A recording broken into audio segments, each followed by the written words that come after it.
I'd like to first off tell everyone in the room, welcome to the UN, and thanks so much for being a part of our Sport for Development Summit. Ladies and gentlemen, most people in this room would not be here if it was not for sport. I worked my entire life to bring peace, justice, and equality to people, but we do it through sport. And you know, a lot of people play sports or think of sports as activities and games, but for many people around the world, sport is the only opportunity that they get to find equality.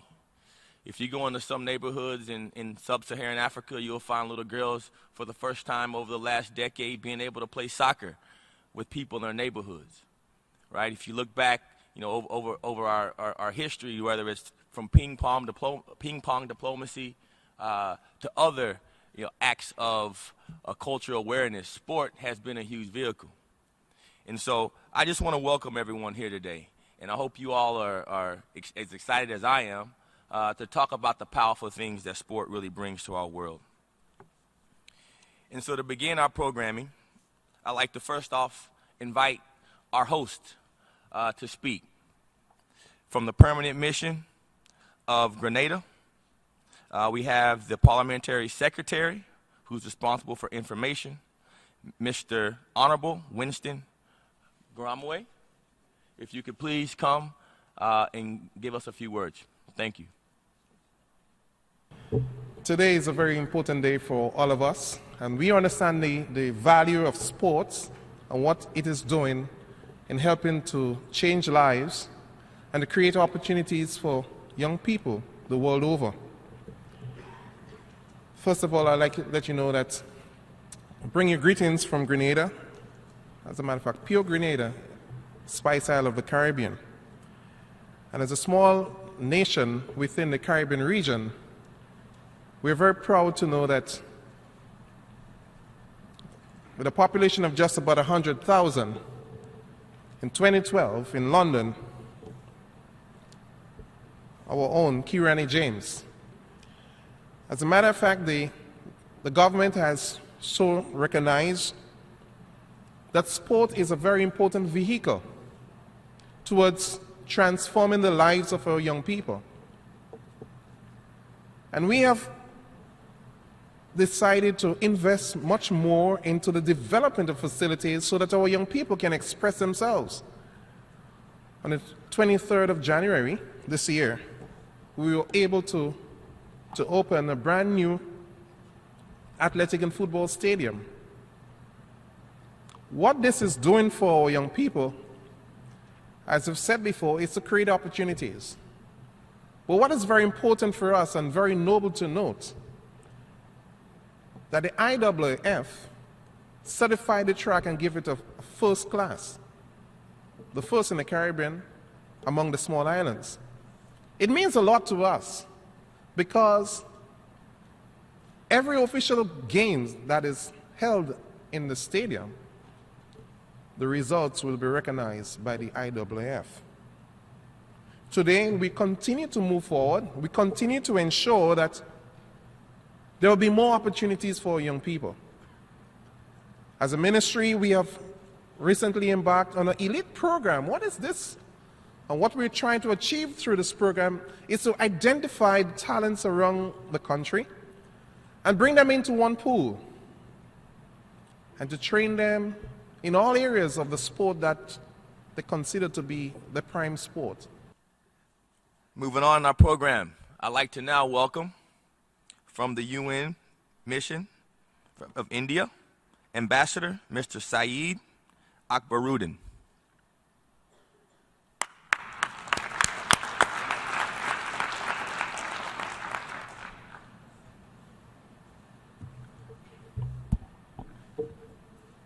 Mr. Chairman, Excellencies and friends, I come from a country where sports and games are embedded in our psyche.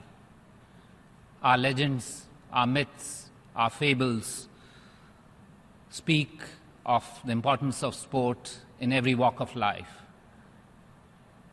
Those of you who've read Indian myths can perhaps relate that thousands of years ago, the preferred way to choose a suitor was to win, to have the person win in an archery contest. It was not only archery, that was the way to win the hearts of somebody who you sought to continue your life with, but also wrestling. Those of you who are familiar with chess know that it originated in India, and chess was also a form in which we excelled. Yoga, which is both something for the body as well for the mind, was again a preferred form of sport, along with polo. And in ancient India, dice games too were given importance. That said, today, in modern India, we have something which is a near religion, and that is a sport called cricket. Our national moods, ebb and flows, are determined by the fortunes of our cricket team. Cricket has also helped in infrastructure building in India. There are airports which are now being constructed only because stadiums are there and international players come and play. A sport which was exclusively seen previously as the domain of the middle classes is today a national obsession. Last year, a cricket match between India and our rivals Pakistan was watched by more than 1 billion people. You will understand the importance that cricket has in our collective consciousness. I'd like to continue our program and ask our next guest. She is an award-winning actress and co-star of the series Orange is the New Black. She's also a part of the National Football League's Women Apparel line and representing the New York Giants in that. So, round of applause for the Giants and Dasha Polenko. Please join us. Thank you.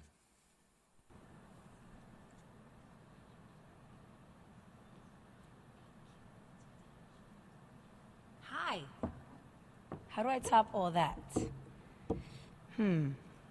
That's my competition coming out, right? Okay. First of all, good afternoon all. My name is Dasha Polanco. I am an actor currently working on my philanthropic experience. Last football season, I was able to work with the NFL on a campaign that focused on women's apparel as the only Latina. The opportunity was important to me as I not only represented my ethnicity, but also the importance of the inclusion of women and family in sports by having apparel fandom designed for all individuals and occasions. The apparel campaign displays how something such as fashion and cultures can affect the sense of belonging to sports, and how necessary it is to involve the whole family, because truly, families are teams, and the stronger the connection, the more it will extend into a web of collaboration and support. With that being said, as a child, sports are part of your childhood memories, especially in the Latino culture. The importance of sports are instilled by the members in the household, even if it's used for leisure, because historically, sports have united humanity in such a way that it transcribes from generation to generation. To mention a few, the World Cup, the Olympics, the World Classics are great examples of historical moments in which the majority of the world congregates to support their team and enjoy the competition. As a former athlete in my educational years, I focus on the teachings of pushing yourself to be as close to perfect as possible in order to win every time. Of course, it doesn't happen like that, right? Losing is not that great for me. I would enjoy playing the sport and the challenges, but winning was more powerful. Now, as I reflect and realize the change it had on me as an individual and female were those that helped develop who I grew up to be. Sports taught me loyalty, self-fulfillment, dedication, discipline, the ability to turn all weakness and obstacles into strengths, and the ability to climb through. I accept failure, but I do not tolerate to not try or create excuses. It is me contributing my part as a team member so the team can achieve it all. These attributes are used in my daily life and decisions in my career. I have no other choice but to compete, train, and overcome moments of hiatus as an actor. The act of doing along teamwork is applicable anywhere and everywhere. It does not discriminate. Actors are very similar to athletes in the sense of what is necessary for me to embody these roles, to work along castmates and directors in order to create productions. How well we collaborate and train as individuals allow us to connect and influence with the world. To conclude, the major key is leadership. As athletes, as actors, and as organizations, we become leaders of change. Our leadership allows us to work together to reach the masses, to influence, to develop, and ignite peace. Thank you all. Thank you, Jack.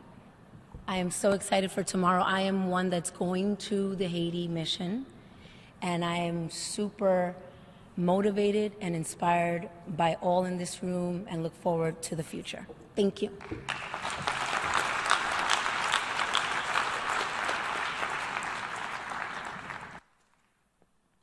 Thank you so much, Dasha. I'd like to call up now my dear friend from the UN mission of Jamaica, Mr. Ambassador Courtney Rattray.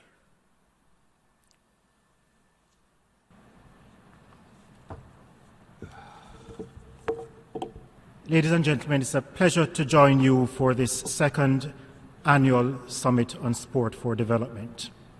In Jamaica, sport has had a long tradition of being a unifying force. Along with our music, it is one of those aspects of our vibrant culture which cuts across political, religious, class, racial, and gender barriers.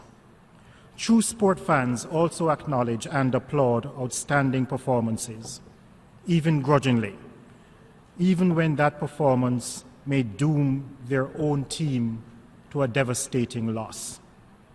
The intensity, the beauty, the science, and the art of sport ignite our emotions and rekindle in us a belief in the greatness of human potential.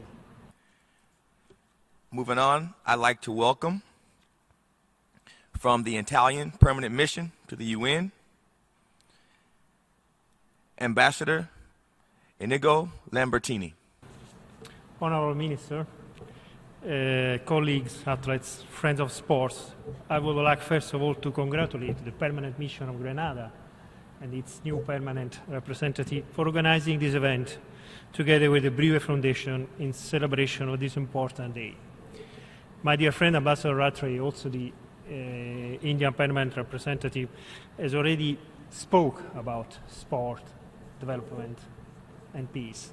I just would like to mention that in our history, I am a proud citizen of a very new old country. New because it's 150 years of existence. As you know, for Italy, very old because we can remember in our culture the participation of the Roman athletes to the Greek Olympic Games.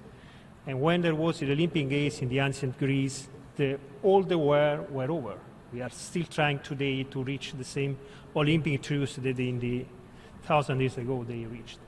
But I would like to remember another event linked with the importance of sport and peace that occurred a little bit later, 100 years ago.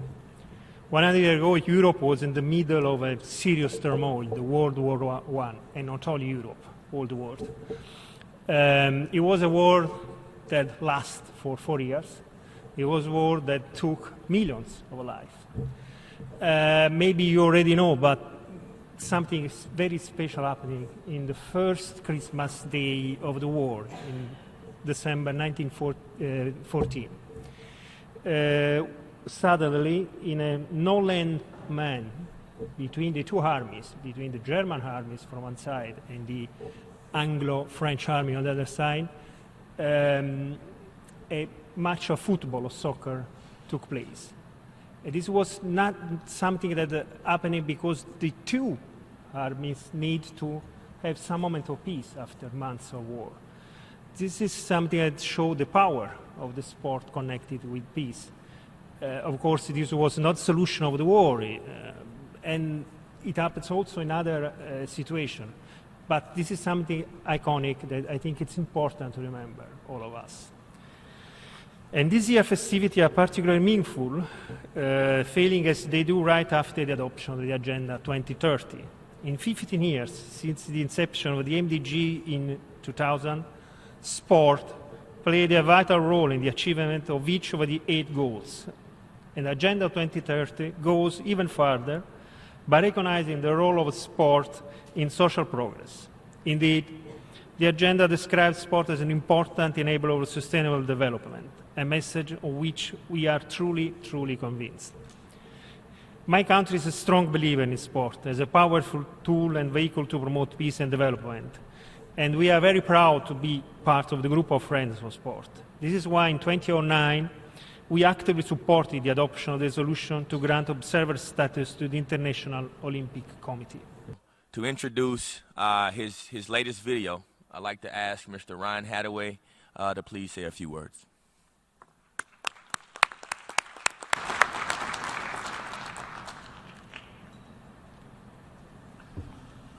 Thank you. I'd like to thank Jack for having me here. My name is Ryan Hathaway. I'm a director photographer based out of Miami Beach. And I grew up playing sports since a very young age.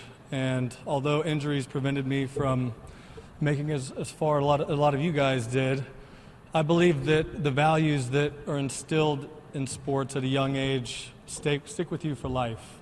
Hard work, dedication, teamwork.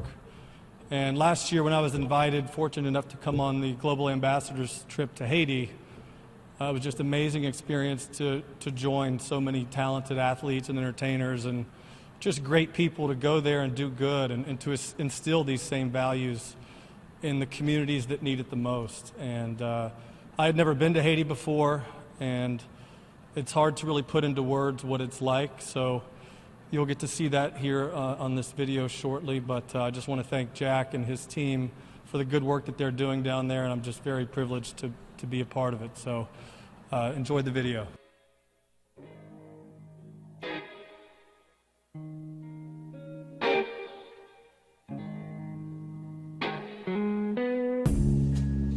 When the seas are full of water,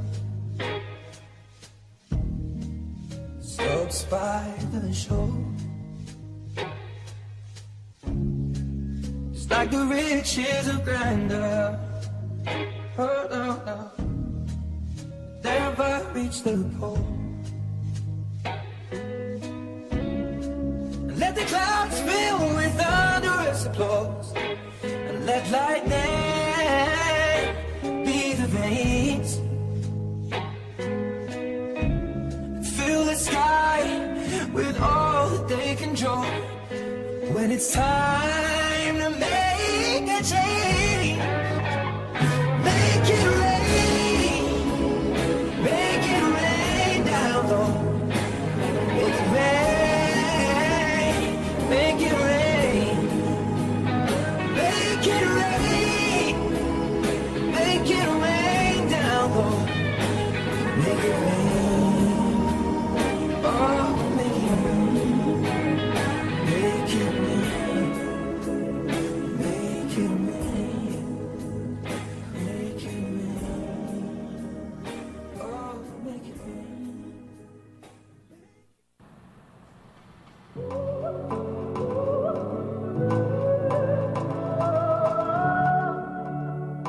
This year's trip is the biggest. We're bringing a total of almost 50 people to the country, whether it's athletes, entertainers, models, to come together as global ambassadors to do good. I heard about Haiti. I'd never gone there. I had done a lot of research about the country, but I realized that it was the poorest country in the Western Hemisphere, yet, it was 90 minutes from Miami.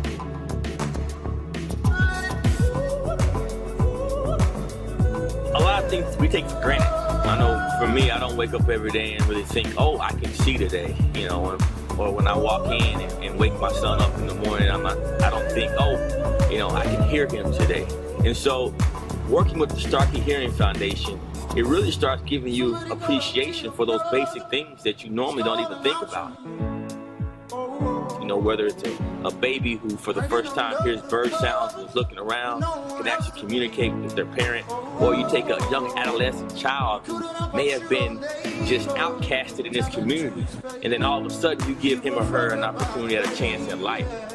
I mean, those type of things will forever change your life and make an impact, just because, you see quickly and instantly the impact that you have on someone's life.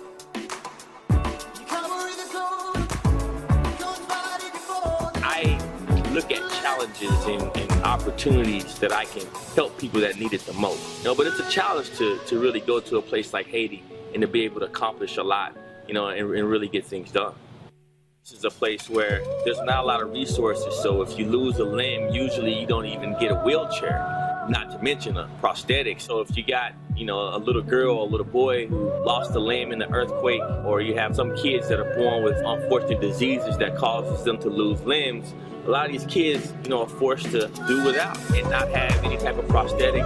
And in a place like Haiti, it's a lot different than the U.S. because this oftentimes causes these kids to be outcast. Just dropped off at the doorstep with the hospital. So they got the formula. They're not able to go to school. They're disowned by their families, or not really embraced by their community. And some of these issues really could be dealt with in a better way, and that's really what Healing Hands is there to do. So we partner with an organization called Medishare, which is the largest, most well-equipped hospital in the country. It's Haiti's only full-time operating critical care hospital, which means we have an ICU with breathing machines and all the medications and bells and whistles you'd have in the United States. There's always American volunteers that come in here every week, and that's actually one of the things that allows us to offer this specialty care, is because we have all these American volunteers doing the care and also teaching the Haitian doctors to pass it on.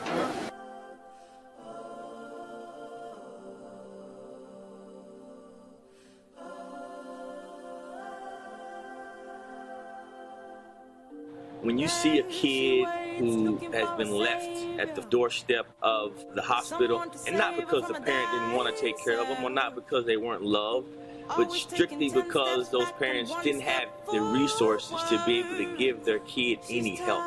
And then to think that those kids, are suffering from extreme malnutrition. They're contracting diseases that are just there because of their poverty levels. It's really something that I can't put a lot of words to, just because, when you see it, it's just, you get a feeling that you have to help. Every day she stood hoping for a new life. She closed her eyes and she heard a small voice say, "You don't stop, no, you belong." All these things are huge issues in a country like Haiti, and it's something that, when you go to Medishare, these are the people that are taking it on every day. It's something you have to do. You have to dedicate a portion of your life and you can make that type of impact for people.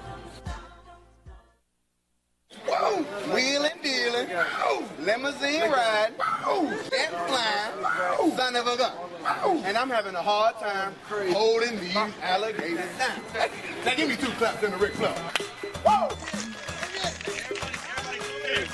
To be able to bring different groups of economic levels together to really celebrate sport, but more importantly, they're learning the same facts of life. They're learning the same principles.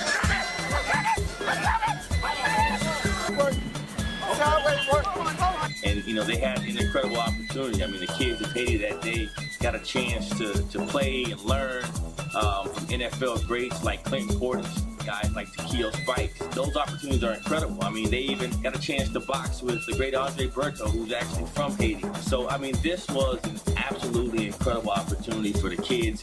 I think at the same time, the athletes that were there took as much from it as the kids did. So, that's really what the Global Ambassador Tour is all about. It's about bringing athletes together to help make a huge impact children around the world.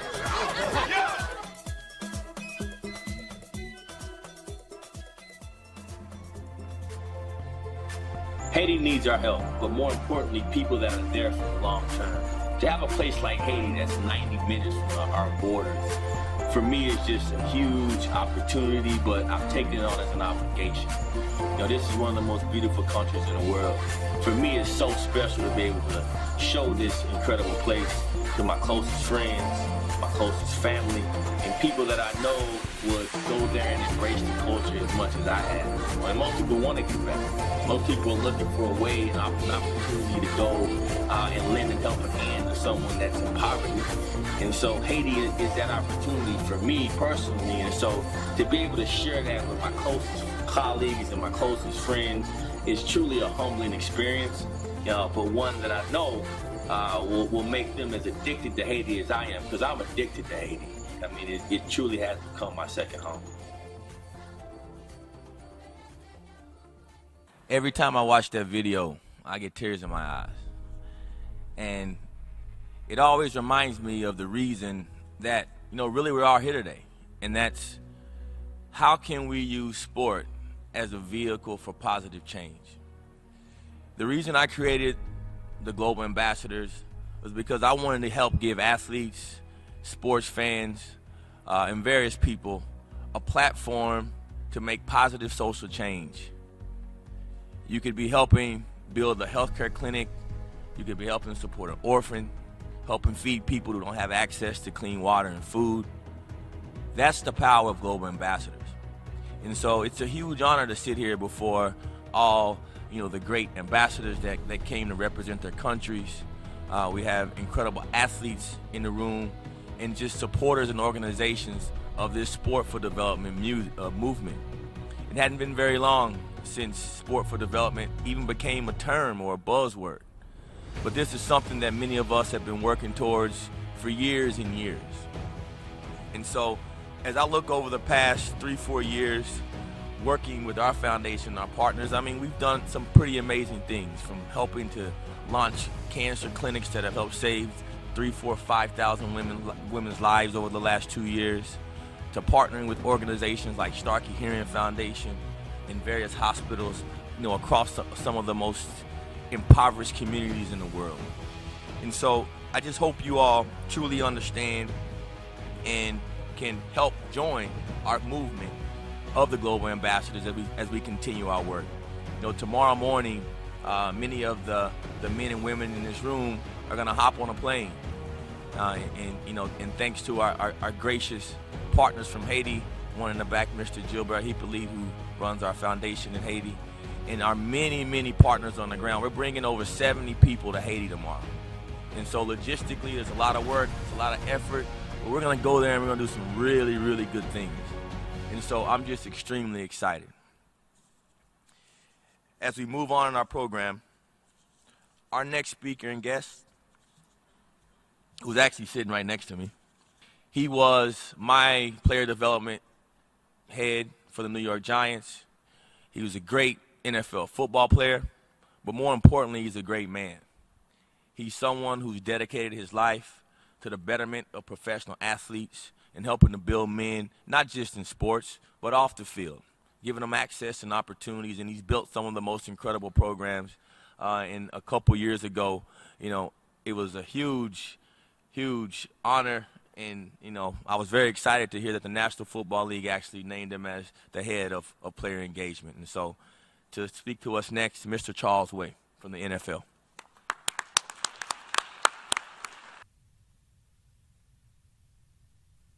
Thank you, Jack, Your Excellencies, distinguished guests, friends, and teammates.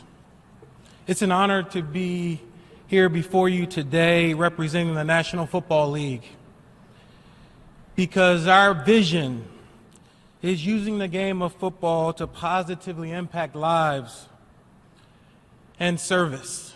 I'm going to address a bunch of members of the National Football League and told them the power that they have been given by playing in the National Football League, the platform that we have is enormous. The impact that we can have in our families and our communities is enormous. Change begins with the individual in the mirror.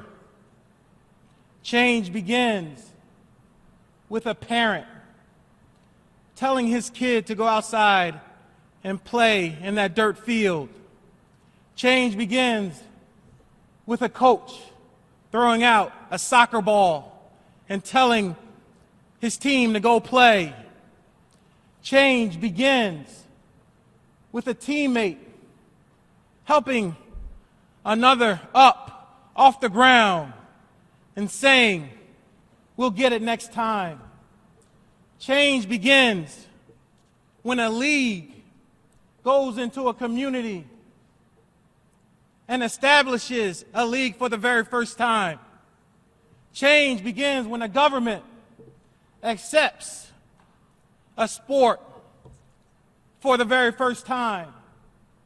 Change begins with that man in the mirror, that woman in the mirror. It's about change. It truly is about change. But it begins with that person in the mirror. I use an analogy today that if we want to change culture, we have to establish values. If we want to have values, it begins with character of a person. But if we want to influence that change, it begins with that person in the mirror. I ask you today, April 6th, on the International Day of Sport for Development, be that person of change. Use the platform that you have been given, no matter who you are, to be that person of influence, to be that person of impact, to be that tool and vehicle of change. We have an opportunity today to affect the young men and women's lives that we come into contact with every day. And for my fellow members of the National Football League, for those young men and women that look at you on television, that will buy your jersey, we have an opportunity to impact. Is going to our host, who, as you heard before, is one of the smallest countries in the Western Hemisphere. But as you all can see, they've made a huge impact. And, you know, they haven't just supported this event, but they've supported time and time again.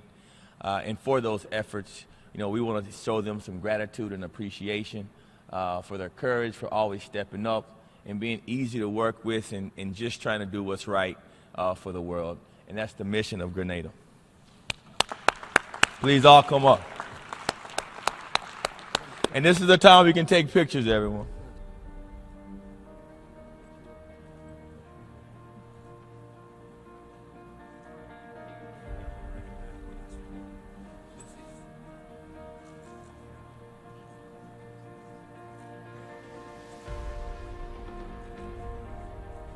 I want to thank you all again for coming. Many of the organizations that spoke today truly are inspiring. The work that you're doing in the community, using sport as a catalyst, really can help change the world. You know, as we go on and we leave this amazing venue, let's all remember the things that we talked about. You know, let's go back to our communities, let's go back to our organizations, and really in the back of our minds keep really what's important at hand in our focus and in our grasp. You know, whether you're working on empowerment programs for women and children in underprivileged countries, or you're just working in the community putting together a football camp for the kids in your neighborhood to focus on the right things like discipline and all the other incredible things that sports teaches us. Let's continue to push that. We're going to do this event each and every year. We have the stage, we have the platform, but we need partnerships. We need people to step up. We watched the video earlier of a Haiti trip where we took 50 people. This year we're taking 70, and next year we're going to take 100. And we're going to continue to build a coalition of people who really are focused on the same mission. And that's doing good for the world. Everyone, enjoy yourself. Let's mingle, take some pictures. God bless you. Thank you all for coming. And I will see you again next year. Thanks again.